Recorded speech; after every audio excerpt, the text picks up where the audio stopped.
دوستو بگ سوچو میں خوش آمدید۔ شہر بھر میں یہ اعلان کر دیا گیا کہ سب لوگ رصافہ نامی پہاڑی کے پاس جمع ہو جائیں۔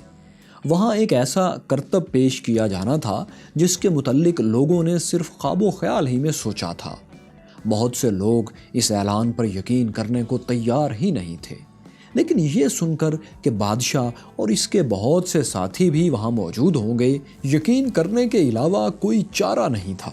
خبر یہ تھی کہ ایک شخص نے رصافہ پہاڑی سے چھلانگ لگا کر ہوا میں اڑنے کا کرتب پیش کرنا تھا۔ ایسا نظارہ آج سے پہلے کبھی دیکھا یا سنا نہیں گیا تھا۔ مقررہ وقت پر بے شمار لوگ جمع ہو گئے۔ بادشاہ نے اشارہ کر کے کرتب شروع کرنے کی اجازت دی تو 65 سال کی عمر کے ایک بوڑھے شخص نے، جو اسی اشارے کا منتظر تھا، ہجوم کو ایک نظر دیکھا، پھر آسمان کی طرف ایک گہری نگاہ دوڑائی، کچھ دیر کو رکا اور پھر اس نے ہوا میں چھلانگ لگا دی۔ یہ شخص کون تھا؟ رصافہ پہاڑی کہاں ہے اور یہ کس شہر اور کس وقت کا واقعہ ہے؟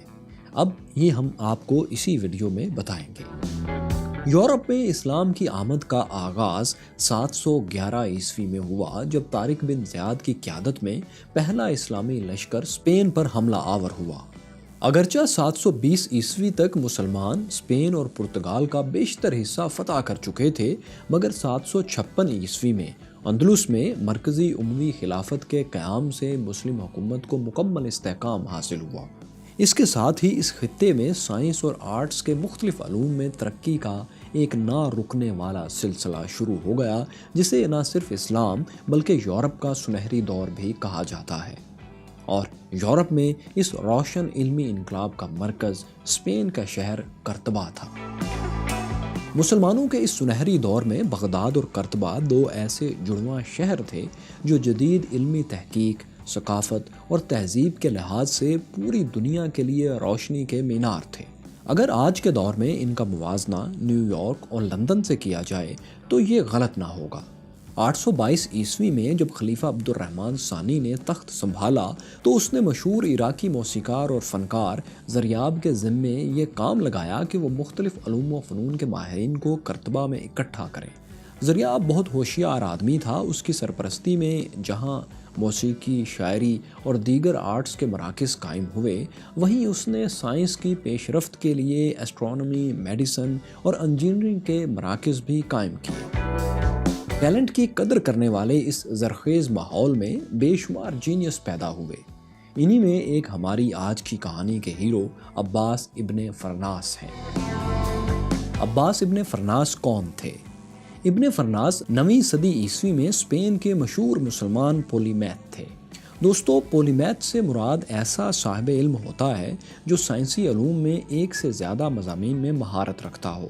ابن فرناس سائنس، انجینئرنگ، میڈیسن، ایسٹرونومی یعنی فلکیات، ایسٹرولوجی یعنی علم نجوم، موسیقی، شاعری اور ایوییشن یعنی ہوابازی میں کمال مہارت رکھتے تھے۔ ان کی پیدائش 810 عیسوی میں اسپین کے شہر روانڈا میں ہوئی۔ ان کے خاندان کا تعلق شمالی افریقہ کے بربر قبائل سے تھا جو طارق بن زیاد کے ساتھ اسپین آئے تھے۔ حصول علم کے لیے آپ کچھ عرصہ بغداد میں دارالحکمہ ہاؤس آف وزڈم میں بھی رہے، جو کہ اس دور کے سائنسدان، اسکالرز، فلسفی، ادیب، شاعر اور دیگر ہنرمند لوگوں کا مرکز تھا۔ یہاں ابن فرناس نے سائنس اور آرٹس کے مختلف شعبوں میں براڈ بیس ایجوکیشن حاصل کی۔ اگرچہ اپنی علمی قابلیت کی وجہ سے ابن فرناس کا نام مقبول ہونا شروع ہو چکا تھا، تاہم مزید ترقی اور بہتر مواقع کے لیے آپ اپنے وطن اسپین میں قرطبہ چلے گئے، جہاں زریاب کی سرپرستی میں ابن فرناس کو بہتر انداز سے کام اور تحقیق کرنے کا موقع ملا۔ بطور سائنسدان، فلسفی موجد یعنی انوینٹر، ایسٹرونومر، شاعر اور موسیقار ان کی شہرت ہر طرف پھیل گئی، یہاں تک کہ ان کو حکیم الاندلس کہا جانے لگا۔ ایسٹرونومی کی فیلڈ میں آپ نے یورپ کو سندھ ہند ایسٹرونومیکل ٹیبلز سے متعارف کروایا۔ انہیں ایسٹرونومی کے ماہرین سورج، چاند، زمین اور دیگر ستاروں کی پیمائش کے لیے استعمال کرتے تھے۔ یہ ٹیبلز کئی صدیوں تک یورپ کے تعلیمی اداروں میں کورس کا حصہ رہے۔ ابن فرناس سائنسدان ہونے کے ساتھ ساتھ انجینئر بھی تھے۔ انہوں نے سائنسی اصولوں کو استعمال کر کے بہت سی انوکھی مشینیں اور صنعتی اعتبار سے فائدہ مند پروسیس ایجاد کیے۔ یورپ کی پہلی اسفیریکل ایسٹرولوب ابن فرناس نے ایجاد کی تھی۔ ریت اور کوارٹز کرسٹل آپ کے بہت سے تجربات کا فوکس رہے، جس سے آپ نے ٹرانسپیرنٹ شیشہ بنانے کا طریقہ ایجاد کیا۔ یہ آج بھی اندلوسین گلاس کے نام سے جانا جاتا ہے۔ کرسٹل سی پر تحقیق کی وجہ سے آپ نے ایسے شیشے تیار کیے جن کو مطالعے کے لیے بطور اینک استعمال کیا جاتا تھا۔ آپ نے یورپ کو کرسٹل کاٹنے اور تراشنے کا عمل بھی دیا۔ اس سے پہلے یہ ہنر صرف مصریوں کے پاس تھا اور اسپین سے اس کام کے لیے چیزیں مصر بھجوائی جاتی تھیں۔ میکینیکل انجینئرنگ کے اصولوں کو استعمال کرتے ہوئے ابن فرناس نے پانی سے چلنے والی گھڑی ایجاد کی جو دن رات کے اوقات کی ٹھیک ٹھیک نشاندہی کرتی تھی۔ ابن فرناس کی ایک اور زبردست ایجاد ان کا پلانیٹیریم تھا۔ یہ ایک ایسی مشین تھی جس میں میکینیکل اور ایسٹرونومی کے تصورات کو استعمال کر کے سورج، چاند اور ستاروں کی حرکت کو نقل کیا گیا تھا۔ اس کے ساتھ ساتھ آڈیو ویژول ایفیکٹس کی مدد سے بجلی کڑکنے، بادلوں کے گرجنے کے عمل کو بھی دکھایا جاتا تھا۔ گویا یہ اپنی نوعیت کا ایک 3D سینما تھا۔ ان تمام تجربات سے قطع نظر ابن فرناس کا ایک کارنامہ ایسا بھی ہے جو اپنے آپ میں ان کا مکمل تعارف ہے۔ آپ سب نے یقیناً سنا ہوگا کہ یہ ہوائی جہاز 20ویں صدی کے آغاز میں رائٹ برادرز نامی دو امریکی بھائیوں نے ایجاد کیا ہے، اور یہ دونوں ہی ہوا میں اڑنے والے پہلے انسان بھی تھے۔ لیکن آپ کو یہ جان کر حیرت ہوگی کہ انسانی تاریخ میں پہلی دفعہ ہوا میں اڑنے والے انسان رائٹ برادرز نہیں بلکہ عباس ابن فرناس تھے، جنہوں نے یہ کارنامہ رائٹ برادرز سے 1000 سال پہلے انجام دیا تھا۔ رائٹ برادرز کی پہلی پرواز تو چند سیکنڈز پر محیط تھی، جبکہ ابن فرناس کئی منٹ تک ہوا میں اڑتے رہے۔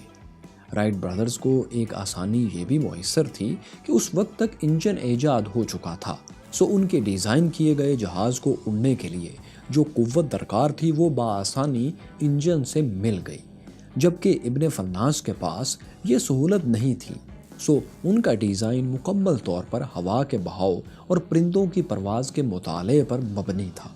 اس بنیاد پر آج سے 1200 سال پہلے کسی انسان کا ہیویئر دین ایئر یعنی ہوا سے بھاری مشین کامیابی سے اڑا لینا قریب ناقابل یقین کارنامہ ہے۔ مگر ابن فرناس کو آخر ہوا میں اڑنے کا خیال کیسے آیا؟ انسانی تاریخ کے مطالعے سے پتہ چلتا ہے کہ ہوا میں اڑنے کا خواب کچھ نیا نہیں ہے۔ آج سے کئی ہزار سال پہلے جب انسانی تہذیب ابھی سانس لینا سیکھ رہی تھی، تب بھی ہمیں قدیم یونان، مصر اور بابل کی باقیات میں ایسی علامات ملتی ہیں جن میں اڑنے والے انسانوں کا ذکر ہے۔ اس سلسلے میں سب سے مشہور کہانی اکارس کی ہے۔ اکارس کا تعلق قدیم یونان کے ایک جزیرے سے تھا۔ اس کا باپ ایک بے مثال کاریگر تھا۔ ایک موقع پر جب وہاں کا حکمران ان سے ناراض ہو گیا تو اس نے ان باپ بیٹے کو قتل کرنے کا حکم دے دیا۔ ایسے میں اکارس کے باپ نے اس کو ایسے پر بنا کر دیے جن کی مدد سے وہ ہوا میں اڑ سکتا تھا۔ یہ پر اس نے لکڑی کے اوپر عقاب کے پروں کو موم سے جوڑ کر بنائے تھے، لیکن اس نے اپنے بیٹے کو یہ نصیحت کی کہ بہت اونچی پرواز نہ کرے۔ جب اس کا بیٹا وہ پر لگا کر ہوا میں اڑنے لگا تو پرواز کے نشے میں اس کو اپنے باپ کی یہ نصیحت بھول گئی اور وہ اوپر ہی اوپر اڑتا چلا گیا، یہاں تک کہ سورج کی گرمی سے اس کے پروں کی موم پگھل گئی اور وہ سمندر میں گر کر ڈوب گیا۔ انگریزی زبان کا محاورہ flying to close to the sun اسی کہانی سے نکلا ہے۔ لیکن اگر ہم حقیقی دنیا میں کسی شے کو اڑانے کی بات کریں جو قدرتی طور پر پرواز نہیں کرتی، تو اس کی سب سے پہلی مثال چین میں ملتی ہے، جو 5ویں صدی عیسوی میں 2 چینی سائنسدانوں موزی اور لوبان نے اس موضوع پر تجربات شروع کیے اور بالآخر پتنگ ایجاد کی۔ کہانی یوں آگے بڑھتی ہے کہ 852 میں کرتبہ میں آرمن فمن نامی ایک بازیگر نے یہ دعویٰ کیا کہ وہ ہوا میں اڑ سکتا ہے، اور اس مقصد کے لیے وہ مسجد کرتبہ کے ایک مینار پر چڑھ گیا۔ نیچے ایک ہجوم اس کو دیکھنے کے لیے جمع تھا۔ ارمن فوراً نے لکڑی کے 2 پروں کو ریشمی کپڑے اور پرندوں کے پروں سے لپیٹا ہوا تھا۔ ایسا لگ رہا تھا کہ وہ پرندوں کی طرح پروں کو ہلا کر پرواز کرنا چاہتا ہے۔ لیکن جب اس نے مینار سے چھلانگ لگائی تو وہ اڑنے کے بجائے سیدھا نیچے آن گرا۔ یہ اس کی خوش قسمتی تھی کہ گرنے کے عمل کے دوران اس کے پروں پر لپٹا ہوا کپڑا کھل گیا اور اس میں ہوا کے بھرنے سے اس کے نیچے گرنے کی رفتار کم ہو گئی، جس سے اس کی جان بچ گئی اور صرف معمولی چوٹیں آئیں۔ ارمن فارمن کا ریشمی کپڑا دنیا کا پہلا پیراشوٹ ثابت ہو چکا تھا۔ اس کرتب کو دیکھنے والے ہجوم میں ابن فرناس بھی موجود تھے۔ ان کی عمر اس وقت تقریباً 40 سال تھی اور وہ اپنے علمی قد کاٹ کی وجہ سے کرتبہ میں بڑے احترام کی نظر سے دیکھے جاتے تھے۔ ارمن فرمن کی اڑنے کی ناکام کوشش نے ابن فرناس کے اندر ہوا میں پرواز کرنے کی خواہش کو بیدار کر دیا۔ یوں بھی وہ ایک ماہر موجد اور انجینئر تھے اور مکینیکل فورسز کے عوامل سے بخوبی واقف تھے، سو انہوں نے خود ایک فلائنگ مشین بنانے کا ارادہ کر لیا۔ اس خواب کی تکمیل کے لیے ابن فرناس نے اپنی زندگی کے اگلے 23 سال اسی تحقیق کی نذر کر دیے۔ یہی تحقیق بعد میں ہوا بازی کی جدید تحقیق کا پیش رو ثابت ہوئی۔ انہوں نے نہ صرف ہوا کے بہاؤ کا بغور مطالعہ کیا بلکہ پرندوں کے پروں کی ساخت، پرواز کے دوران ان کے پروں کی پوزیشن اور ان کے اینگلز کا بھی مطالعہ کیا، اور آہستہ آہستہ اپنے نتائج کی مدد سے اپنی فلائنگ مشین کے خاکے کے ڈیزائن کو بہتر کرنے میں لگے رہے۔ بالآخر جب ایک ٹھوس ڈیزائن تیار ہو گیا تو انہوں نے اس کو عملی شکل دینے کے لیے بانس کے ٹکڑوں سے ایک فریم تیار کیا، پھر اس کو ڈیزائن کے مطابق ریشمی کپڑے سے ڈھانپا اور مختلف پرندوں کے پروں سے اس کی آرائش کی۔ یوں آخرکار ابن فرناس کی فلائنگ مشین تیار ہو گئی۔ یہ ماڈرن دور کے گلائیڈر کی طرح تھا، مگر اس کی خاص بات یہ تھی کہ پرندوں کے پروں کی طرح اس کی پوزیشن اور اینگلز کو کنٹرول کیا جا سکتا تھا۔